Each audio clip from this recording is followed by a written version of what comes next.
रहे हैं और उन्हें रोकना तुम्हारे बस में नहीं है।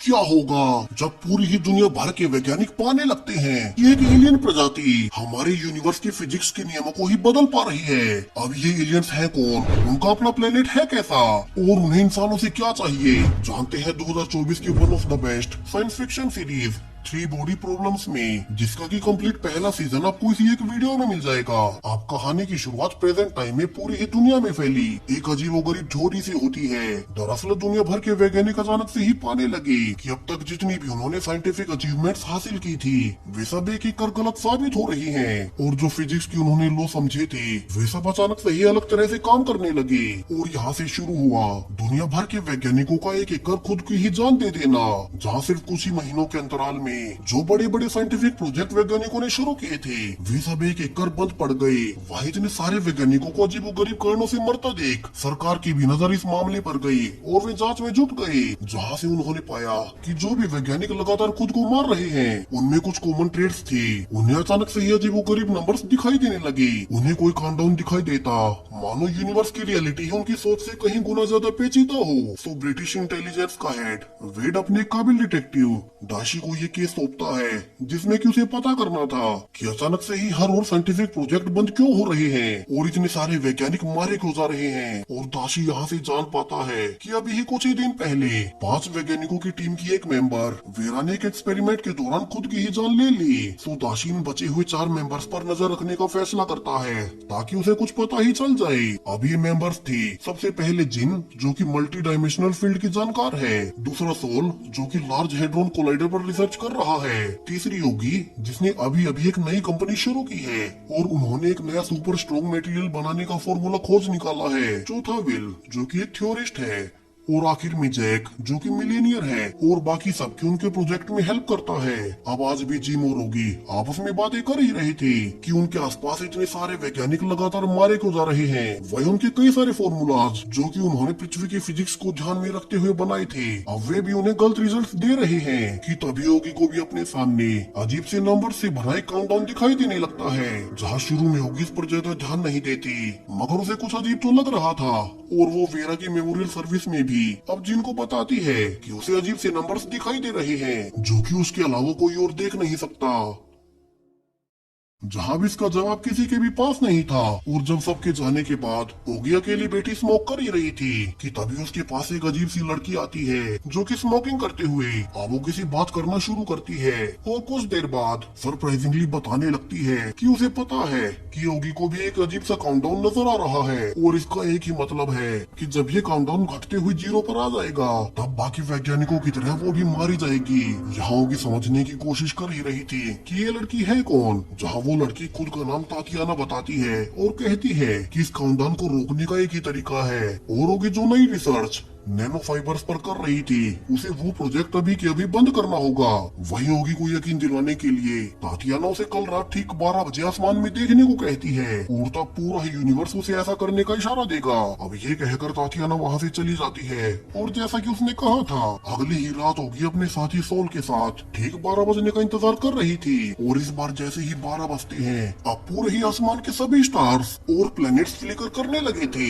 वहीं ये पूरी तरह से रियल था क्योंकि दुनिया में हर कोई ये सब होता हुआ देख रहा था, यानी कि यूनिवर्स में ऐसा कुछ जरूर से है जिसे कि हम इंसान समझ नहीं सकते। अब होगी भी ये समझ नहीं पाती कि ये सब हो कैसे सकता है मगर वो खुद को बचाने के लिए अब अगले ही दिन अपनी कंपनी के मेंबर्स को जाकर आदेश देती है कि वे इस नई रिसर्च को अभी ही बंद कर दें और उसके ऐसा करते ही अब उसका काउंटडाउन भी गायब हो गया था, यानी कि जो वैज्ञानिक मारे जा रहे हैं उन्हें भी अपनी कोई रिसर्च बंद करने को कहा गया था और जिन्होंने भी ऐसा नहीं किया वे सब मारे गए। मगर ये है कौन जो कि इंसानी वैज्ञानिक रिसर्च को आगे नहीं बढ़ने देना चाहता, वही वो यूनिवर्स के फिजिक्स के नियमों को कैसे कंट्रोल कर पा रहा है ओगी कुछ भी समझ नहीं पा रही थी। तो वहीं जिन रिसेंटली मरी हुई अपनी वैज्ञानिक दोस्त वेरा के घर जाती है जहाँ वेरा की माँ जिनको वेरा का एक अजीब सा वर्चुअल रियलिटी हेलमेट देती है। अब ये काफी ही एडवांस लग रहा था तो जिन उसे घर लाकर पहनकर देखती है और जान पाती है कि इसके इस्तेमाल से वो एक दूसरी हाइपर रियलिस्टिक रियलिटी में है जहाँ ऐसी टेक्नोलॉजी उसने कभी नहीं देखी और यहाँ वो इंसानों को फील कर सकती थी। उनकी स्मेल से लेकर उनके टच तक को फील करना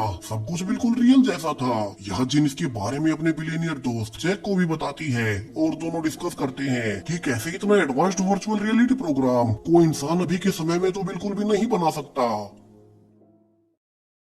तो इसके बारे में और जानने के लिए दोनों ही इसका इस्तेमाल कर वर्चुअल रियलिटी में जाने लगते हैं और जान पाते हैं कि यहाँ की रियलिटी में अलग अलग तरह की कॉस्मिक दुर्घटनाएं होती हैं, जैसे अचानक से ही वातावरण में गर्मी का बढ़ जाना, अचानक से ही टेम्परेचर घट जाना और कभी कभी तो ग्रेविटी तक का खत्म हो जाना। जहाँ इन सभी से बचने के लिए यहाँ के इंसानों ने खुद को डिहाइड्रेट कर खुद को स्लीप में भेजना सीख लिया है और जब सालों बाद यहाँ का वातावरण फिर से ठीक हो जाए तो वे फिर से जाग जाते हैं। अब इस ग्रह पर ये सब हो कैसे रहा है, इसी का कारण जानने के लिए ये वर्चुअल रियलिटी गेम बनाया गया था और उन्हें यहाँ की फिजिक्स को समझ सच्चाई पता करनी थी। जहाँ काफी सारा समय इस रियलिटी में बिताने के बाद जैक और जिन दोनों ही पता कर लेते हैं कि यहाँ ये सब क्यों होता है। दरअसल ये ग्रह जिस सोलर सिस्टम में है वहाँ एक नहीं बल्कि 3 सूर्य हैं और इन तीनों सूर्यों को ऑर्बिट करते हुए इस ग्रह का वातावरण बार बार बदलता रहता है। कभी ज्यादा गर्म हो जाता है तो कभी ज्यादा ठंडा हो जाता है। वहीं दोनों पाते भी हैं कि उनके अलावा और भी कई सारे वैज्ञानिक थे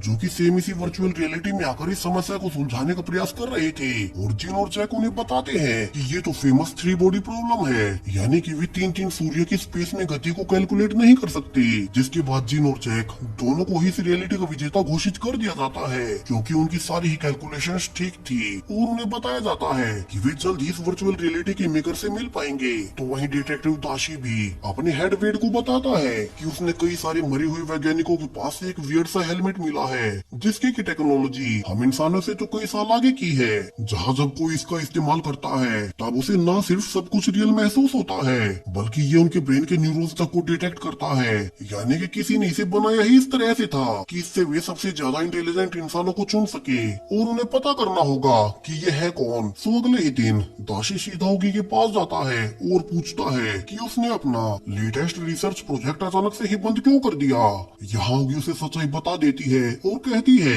कि उसे पता है कि कोई उसका भरोसा नहीं करेगा, मगर दाशी को उसकी बातों पर भरोसा था और वो उसे उस रात की सीसीटीवी फुटेज दिखाता है जिसमें ओगी ने उस अनजान लड़की तातियाना से बात की थी। मगर अब सरप्राइजिंगली उस रिकॉर्डिंग में अकेली ओगी ही बैठी हुई थी और खुद से बातें कर रही थी। मगर दाशी कहता है कि उसे ओगी की बातों पर भरोसा है क्योंकि फुटेज में भी एक दूसरी सिगरेट जलती हुई दिखाई दे रही है, यानी कि उनके पास कोई एक ऐसी टेक्नोलॉजी है जो कि उनके डिजिटल फिंगरप्रिंट्स को ही मिटा देती है। जहां वो ओगी से आगे कहता है कि पिछले कुछ समय से इसलिए ही वैज्ञानिक मारे जा रहे हैं और उनके प्रोजेक्ट्स को बंद किया जा रहा है। वहीं सबसे अजीब बात कि कोई यूनिवर्स की फिजिक्स के नियमों को कैसे तोड़ सकता है जो कुछ उन्होंने उस रात ओगी को यकीन दिलाने के लिए किया था। तो उन्हें साथ मिलकर इस मिस्ट्री का राज पता करना होगा। तो वहीं दूसरी ओर जैक और जिन दोनों ही इस वर्चुअल रियलिटी के मेकर से मिलने पहुंचते हैं जिसे कि उन्होंने अपने इंटेलिजेंस से पास किया था और सरप्राइजिंगली यहाँ भी उन्हें तातियाना ही मिलती है जो कि उन्हें बताती है कि उन्होंने ये गेम बनाया ही इसलिए था ताकि वे सबसे ज्यादा इंटेलिजेंट इंसानों को चुन सके।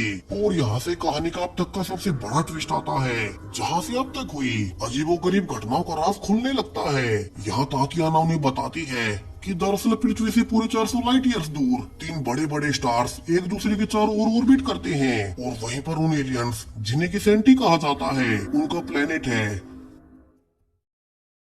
और जो रियलिटी जिन और जैक ने हेलमेट से देखी थी वो कोई फिक्शन नहीं बल्कि उन्हीं सेंटी एलियंस का असली ग्रह था जहाँ जो वातावरण में रैपिड चेंजेस उन्होंने वीआर में फील किए थे वे उनके प्लेनेट पर रियल में होते हैं। यहाँ तातियाना आगे बताती है कि हालांकि एलियंस इंसानों जैसे नहीं दिखते और इंसानों वाला रूप उन्होंने इंसानों को समझाने के लिए चुना, वहीं बाकी सब उनके ग्रह पर सच में हुआ और वो एलियन रेस यानी कि सेंटी जल्दी समझ गई कि वे उस प्लेनेट पर और ज्यादा सर्वाइव नहीं कर पाएंगे क्योंकि 3 सूर्य जल्दी उन्हें हमेशा के लिए नष्ट कर देंगे और उनके पास अपनी रेस अपनी प्रजाति को बचाने का एक ही रास्ता बचा था और वो था एक नया हैबिटेबल प्लेनेट ढूंढना जहाँ वे सांस ले सके। और यहीं से उन्हें पृथ्वी के बारे में पता चला और वे तुरंत वहाँ से पृथ्वी पर आने के लिए स्पेसशिप लेकर निकल पड़े जो कि पूरे 400 साल बाद पृथ्वी पर पहुँच जाएंगे। वही उन्होंने पहुँचने से पहले कुछ चुनिंदा इंसानों से संपर्क किया और ऑफर दिया कि इंसान और एलियंस इसी पृथ्वी ग्रह पर साथ मिलकर रह सकते हैं, जिसके बाद तातियाना की ये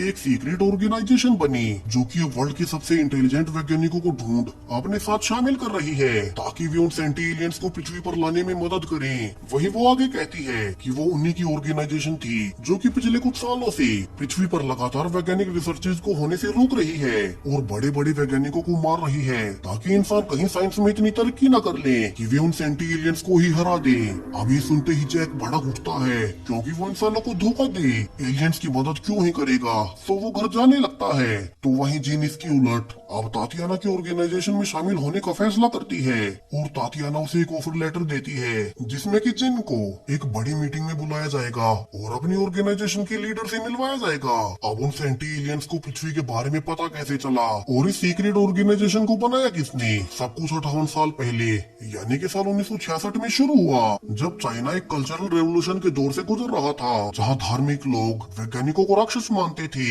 और कहते थे कि विज्ञान उनके धर्म को भ्रष्ट कर रहा है। जहाँ एक मशहूर वैज्ञानिक को सबके सामने मार डाला गया और उसकी बेटी वेंजी कुछ नहीं कर पाई। वहीं चूंकि वो बहुत कम उम्र की थी तो उसे लेबर कैंप्स में डाला गया। हालांकि उसे वैज्ञानिक उपकरणों को इस्तेमाल करना आता था, तो उसे समय के साथ एक लैब में रख रखाव का काम सौंपा गया जहाँ चाइनीज लोगों ने एक नया पावरफुल रेडियो ट्रांसमीटर बना लिया था जिससे कि वे स्पेस में सिग्नल्स भेज सकते थे ताकि अगर ब्रह्मांड में इंसानों के अलावा और भी कोई एलियन जीवन मौजूद हो तो वो उन्हें रिप्लाई दे सके। हालांकि काफी सालों के बाद भी उन्हें कोई एलियन होने का सिग्नल नहीं मिलता, मगर वेंजी को एक दिन एक आइडिया आया और उसने हमारे सूर्य को ही एक सिग्नल एम्पलीफायर के रूप में इस्तेमाल करने का सोचा जो कि आज तक किसी ने भी सोचा नहीं था। और उस सिग्नल्स को भेजने के 8 साल बाद फाइनली उन्हें पहली बार किसी एलियन सभ्यता का रिप्लाई आ ही गया। यहाँ वेंजी जानती थी कि जो उसे रिप्लाई आया है वे हम इंसानों से कहीं गुना ज्यादा टेक्निकल एडवांस्ड एलियंस हो सकते हैं और अगर उन्हें पृथ्वी की लोकेशन मिली तो वे यहाँ पर आ इंसानों से पृथ्वी छीन लेंगे। मगर यहाँ तो वेंजी खुद ही इंसानियत से भरोसा खो चुकी थी जहाँ उसकी आंखों के सामने उसके वैज्ञानिक पिता को मार डाला गया। तो वेंजी को लगने लगता है कि अब एलियंस ही हम इंसानों को गुलाम बना हमें सुधार सकते हैं और उसने मैसेज भेजा कि एलियंस पृथ्वी पर आकर सब कुछ टेक ओवर कर ले।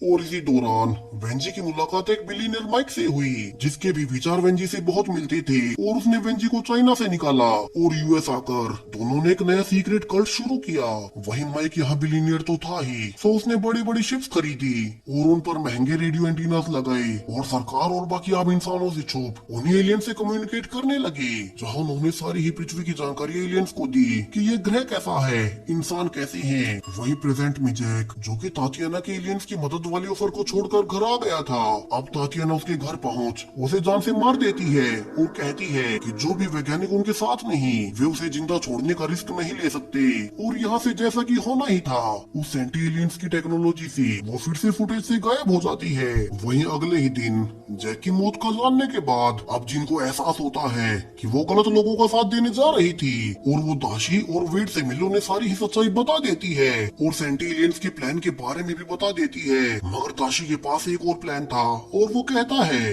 कि जिन उन्हीं में शामिल होने का नाटक करे और उस मीटिंग में जा पता करे कि उस सीक्रेट कल्ट का हेड है कौन, जिससे कि वे उन्हें पकड़ इस सीक्रेट कल्ट को ही खत्म कर देंगे जो कि पृथ्वी को एलियंस द्वारा कैप्चर करने में मदद कर रहे हैं और इतने सारे वैज्ञानिकों को मार रहे हैं। वही प्रेजेंट में माइक बूढ़ा हो चुका है जिसने कि पिछले 50 सालों से वेंजी के साथ मिल शिप पर एक बड़ा एंटीना लगाया हुआ था और वो उसी का सीक्रेट कल्ट था जो कि अब काफी ही बड़ा हो चुका है। यहाँ माइक पिछले 50 सालों से इंसानों की हर एक जानकारी उन्हीं सेंटी एलियंस को भेज रहा है ताकि पृथ्वी को टेक ओवर करने में उन्हें कोई प्रॉब्लम ना आए। वहीं जब एक बार माइक एलियंस को इंसानों की कहानी घड़ने की क्षमता के बारे में बता रहा था तो एलियंस यहाँ से जान पाते हैं कि इंसान बड़ी ही आसानी से झूठ बोल सकते हैं। वहीं झूठ बोलने जैसा कॉन्सेप्ट एलियंस के जीवन में तो कभी था ही नहीं और वे समझने लगते हैं कि वे इंसानों के साथ तो कभी एक साथ नहीं रह पाएंगे और वे इंसानों पर भरोसा भी नहीं कर सकते। तो अब वे माइक को रिप्लाई देना ही बंद कर देते हैं। तो वहीं जिन पुलिस के कहने पर अब एलियंस फॉलोअर्स की मीटिंग में चली जाती है जहाँ इस कल्ट की फाउंडर अब स्टेज पर आती है और ये कोई और नहीं बल्कि वेंजी ही थी जो कि अब बूढ़ी हो चुकी है और वो कहने लगती है कि कैसे इंसानों से कहीं अच्छे सेंटी एलियंस होने वाले हैं जो कि पूरे 400 साल बाद यहाँ पृथ्वी पर पहुंच जाएंगे और तब तक उन सभी को मिलकर पृथ्वी को एलियंस के लिए तैयार करना है, इंसानों को ताकतवर होने से रोकना है, उनकी वैज्ञानिक प्रगति को नष्ट करना है ताकि वे एलियन से ज्यादा ताकतवर ना हो जाएं। अब मीटिंग चल ही रही थी कि प्लान के अनुसार पुलिस जिनके मैसेज देने पर मीटिंग पर अटैक कर अब सभी मेंबर्स को अरेस्ट करने लगती है। जिस बीच तातियाना देख पाती है कि पुलिस जिनको अलग निकाल रही थी यानी कि उसी ने उन्हें धोखा दी, उनकी लोकेशन पुलिस को बताई है, तो वो उन पर गोलियां चला भागने लगती है और इसी बीच वहाँ भगदड़ मच जाती है। हालांकि पुलिस ने वेंजी और काफी सारे कल्ट मेंबर्स को अरेस्ट कर लिया था, तो वहीं दाशी ने जिनको भी बचा लिया था। मगर इसी बीच तातियाना वहाँ से बचकर भाग गए। यहाँ इंटरोगेशन से वे जान पाते हैं कि माइक अभी भी अपनी शिप से एलियन से कांटेक्ट कर सकता है और वो शिप इंटरनेशनल वोटर्स में है ताकि कोई भी देश उस पर हमला न करे। सो उन्हें किसी तरह से उस शिप को तबाह कर वहाँ का सारा डेटा निकालना होगा ताकि वे पता कर सके कि इन लोगों ने इंसानों के बारे में क्या क्या एलियंस को बता दिया है। सो वे ओगी को फिर से अपने नैनो एलिमेंट को डेवलप करने को कहते हैं और उसी से अब वे शिप को नष्ट करेंगे, जहाँ उनका प्लान काम भी करता है क्योंकि ये एलिमेंट इनविजिबल होने के साथ ही काफी ज्यादा मजबूत था और अब वो शिप के साथ साथ अंदर रहने वाले लोगों को भी टुकड़ों में काट देता है। यहाँ हालांकि माइक डेटा नष्ट करने की कोशिश भी करता है मगर उससे पहले ही वो भी कटकर मारा गया था और सिक्योरिटी टीम फाइनली सारा डेटा पा ही लेती है। वहीं अब डेटा किसी को भी समझ नहीं आ रहा था कि अचानक से ही सेंटी एलियंस खुद ही डेटा को रीडेबल बना देते हैं और विड और जिन अब वही हेलमेट पहन फिर से वीआर में चले गए थे और वहाँ उन्हें सेंटी एलियंस बताने लगते हैं कि कैसे उन्हें समय के साथ इंसानों से डर लगने लगा। उन्होंने इंसानी इतिहास से पाया कि कैसे हजारों सालों से इंसान एक दूसरे पर ही हमला कर उन पर राज करते हैं। वे झूठ, लालच, कपट इन जैसे कॉन्सेप्ट रखते हैं। इसके अलावा इंसानों का दिमाग काफी ही तेजी से काम करता है और अपने ऊपर खतरा आते देख वे किसी भी मुश्किल का हल ढूंढ निकालते हैं। जहाँ पिछले 50 सालों में ही इंसानों ने एलियंस की उम्मीद से भी कहीं गुना ज्यादा तरक्की कर ली है और जब 400 साल बाद तक एलियंस पृथ्वी पर लैंड करेंगे तब तक शायद इंसान सेंटी एलियन से कहीं गुना ज्यादा ताकतवर हो चुके होंगे। तो वही एलियंस फिजिकल रूप से अभी पृथ्वी पर पहुँचे ही नहीं है। तो सेंटी एलियंस ने एक नई टेक्नोलॉजी बनाई, एक एलियन एआई से बना सुपर कंप्यूटर जो कि पृथ्वी जितने प्लेनेट को आराम से चारों ओर से घेर सकता है। और चूंकि इसमें कोई मास नहीं था तो ये लाइट स्पीड से ट्रेवल करते हुए पृथ्वी पर कुछ साल पहले पहुंचा और इसी की वजह से शुरू में जो कुछ भी हो रहा था, जो कुछ भी इंसानों को दिखाई दिया, वो फिजिक्स के नियमों का टूटना, वैज्ञानिकों का अजीबोगरीब नंबरों को देखना और जिनको आसमान में स्टार्स की फ्लिकरिंग का दिखना, ये सब कुछ वही एलियन एआई कर रही थी जो कि पृथ्वी पर हर ओर फैली हुई है। और इसी की मदद से सेंटी एलियंस सैकड़ों लाइट ईयर्स दूर होने के बावजूद पृथ्वी पर वैज्ञानिक खोजों को बंद करवाना शुरू कर दिया और जो वैज्ञानिक उनकी बात नहीं मानते वे उन्हें मरवा देते हैं ताकि इंसान कभी भी टेक्नोलॉजी के मामले में उनसे आगे ना निकल सके। और यहाँ से अब एलियन एआई हर ओर से खुद को विजिबल करती है, जहाँ पृथ्वी के चारों ओर सभी लोग साफ साफ उस एलियन एआई को देख पा रहे थे जिसमें की एक आंख भी बनी हुई थी जो कि एक इशारा है कि एलियन सब कुछ साफ साफ देख पा रहे हैं। और यहाँ से जिन और वेड अब हेलमेट उतार बाहर देखते हैं कि कैसे पूरी ही दुनिया भर में कोहराम मच चुका था। हर ओर मैसेजेस आने लगते हैं कि इंसान कीड़े मकोड़ों से ज्यादा कुछ नहीं और हर ओर एलियंस का एआई सुपर कंप्यूटर है जो कि जो चाहे इंसानों को दिखा सकता है। और अब यहाँ से हर कोई जान चुका था कि एलियंस पृथ्वी पर आ रहे हैं और वे पृथ्वी की साइंस को खत्म कर यहाँ के वैज्ञानिकों को मार देंगे ताकि कभी भी इंसान उनके बराबर न पहुँच पाए। सो पुलिस और आर्मी अब सड़कों पर उतर आती है ताकि स्थिति काबू में आ सके। वही यूएन एक स्पेशल मीटिंग बुलाता है ताकि सभी देश मिल उन आने वाले एलियन से लड़ने की तैयारी कर सके। वहीं चूंकि उन्हें आने में अभी 400 साल बचे हुए थे तो तब तक इंसान लड़ने की तैयारी कर सकते हैं। वहीं दाशी और जिन अब वेंजी को कहते हैं कि वो इंसानियत की सबसे बड़ी दुश्मन है मगर वे हार नहीं मानेंगे। और यहाँ से वेड अब दुनिया भर के बचे हुए महान वैज्ञानिकों की एक टीम बनाता है ताकि वे एलियन से लड़ने को तैयार रह सके। वही उन्हें उन एलियंस के बारे में ज्यादा से ज्यादा जानना था कि वे होते कैसे हैं, उनकी लाइफ फॉर्म सर्वाइव कैसे करती है और वे एनर्जी के लिए खाना क्या खाते हैं। सो वैज्ञानिक सुझाव देते हैं कि क्यों ना वे अपना एक प्रोब उसी एलियन शिप की ओर भेजें जो कि पृथ्वी पर आ रहे हैं और उनका प्रोब रास्ते में उन एलियन की शिप से टकरा जाएगा, जहाँ कई महीनों की मेहनत के बाद फाइनली जिन की लीडरशिप में वैज्ञानिक एक ऐसा प्रोब बना ही लेते हैं जो कि लाइट स्पीड के आसपास ट्रेवल कर पाएगा मगर उसमें कोई इंसान जा नहीं सकता वरना उसका मास बढ़ जाएगा। वहीं ये प्रोजेक्ट काफी ही महंगा पड़ने वाला था और काफी सारे संसाधन भी खर्च होंगे मगर अभी के लिए तो इंसान अपना सब कुछ झोंक कर भी खुद का अस्तित्व बचाना चाहते थे। और फाइनली वेड को आइडिया आता है कि क्यों ना वे इस प्रोब में किसी इंसानी ब्रेन को रखें जो कि उस एलियन शिप से टकरा उनका सारा ही डेटा पृथ्वी पर वापस भेज दे। मगर इसके लिए वॉलंटियर कौन करेगा, क्योंकि उन्हें उस वैज्ञानिक की बॉडी से उसका ब्रेन निकालना होगा। और यहीं से वेड को विल याद आता है। दरअसल विल को कैंसर है और वो कुछ ही महीनों में मारा भी जाएगा। सो वेड विल को इंसानियत की खातिर इस एक्सपेरिमेंट में शामिल होने को कहता है और विल इसके लिए मान भी गया था। और अब यहाँ से प्लान के अनुसार विल के ब्रेन को बाहर निकाल उसी प्रोब में डाल दिया जाता है और उस प्रोब को स्पेस में लॉन्च कर अब वो उसी स्पेसशिप की ओर बढ़ रहा था कि आखिरी वक्त पर अब वो प्रोब रास्ता भटक जाता है, यानी कि इंसानों का ये मिशन फेल रहा और अब विल का ब्रेन एंडलेस स्पेस में घूमता रहेगा। तो यहाँ से वेड दूसरे ऑप्शन पर काम करने लगता है और एक मिलिट्री ऑफिसर राज वर्मा को स्पेशली इंडिया से बुलाता है, जिसके की लीडरशिप में इंसान अब चांद पर एक बेस बना एलियन से लड़ने की तैयारियां करेंगे। तो वहीं तातियाना और वेंजी अब दोनों ही एलियन से आने वाले किसी भी सिग्नल्स का इंतजार कर रही थी ताकि वे इंसानों को रोक सके। तो दूसरी ओर दाशी अब सोल को लेकर यूएन की एक सीक्रेट मीटिंग में पहुंचता है, जहां वे डिस्कस करते हैं कि कैसे एलियन एआई की पृथ्वी पर मौजूद होने से वे जो कुछ भी करने वाले हैं वो सब कुछ एलियंस को पता चल जाएगा। वे कोई भी वेपन बना ले वे एलियंस एआई से देख पहले ही इंसानों की चाल का पता कर लेंगे। मगर काफी रिसर्च के बाद कुछ वैज्ञानिकों को फाइनली इस एलियन एआई की वीकनेस मिल ही गई। दरअसल ये आई सिर्फ ऑब्जर्व ही कर सकती है, इंसानों को कुछ भी दिखा सकती है मगर इंसानों के दिमाग में झांक नहीं सकती। सो इंसानों के पास अभी के लिए उनकी सबसे बड़ी ताकत उनका ब्रेन है और इसी के लिए दुनिया भर की सरकारों ने मिल एक नया प्रोजेक्ट वोल पेसर शुरू किया है, जिसमें कि पूरी ही दुनिया भर के 3 सबसे इंटेलिजेंट इंसानों को चुना गया है, जिनके के पास अनलिमिटेड अथॉरिटी होगी। वे कभी भी सरकारों से कोई भी रिसोर्सेज मांग सकते हैं, उनका हर एक ऑर्डर बिना किसी कंडीशन के पूरा किया जाएगा। जहाँ इन 3 स्पेशल लोगों को सिर्फ इन एलियंस को हराने का प्लान बनाना है और उसे हमेशा अपने दिमाग में रखना है। वही वे इस प्लान को किसी को भी नहीं बता सकते, क्योंकि फिर वो एलियन एआई इसके बारे में जान जाएगी। और इन 3 स्पेशल लोगों में तीसरे नंबर पर सोल को चुना गया था, जो कि एक काबिल फिजिसिस्ट है। जहाँ ये तीनों कानून से ऊपर हैं, इनके लिए कोई सरहद नहीं। ये जो भी मांगेंगे हर देश की सरकार को वैसा ही करना होगा, वो भी बिना कोई सवाल पूछे। जहाँ उन्हें आने वाले सालों में उस एलियंस को हराने का प्लान बनाना था। तो वही आखिर में दाशी अब जिन और सोल दोनों को एक ऐसी जगह पर लेकर जाता है जहाँ काफी सारे बग्स थे और वो कहता है कि बेशक से एलियंस हम इंसानों को बग्स समझते हैं, मगर उन्हें पता नहीं है कि हम इंसान अपने अस्तित्व की लड़ाई के लिए कुछ भी कर सकते हैं। और इसी थ्रिलिंग एंडिंग के साथ 3 बॉडी प्रॉब्लम इस सीरीज का पहला पूरा सीजन यही खत्म हो जाता है। वहीं जब एलियंस पृथ्वी पर आएंगे तब क्या होगा, वो कहानी इसके दूसरे सीजन में कंटिन्यू होगी। तो पहला सीजन आपको कैसा लगा कमेंट्स में जरूर से बताएं। साथ ही चैनल को सब्सक्राइब करें और भी ऐसी ही साई-फाई वीडियोस के लिए। Thank you.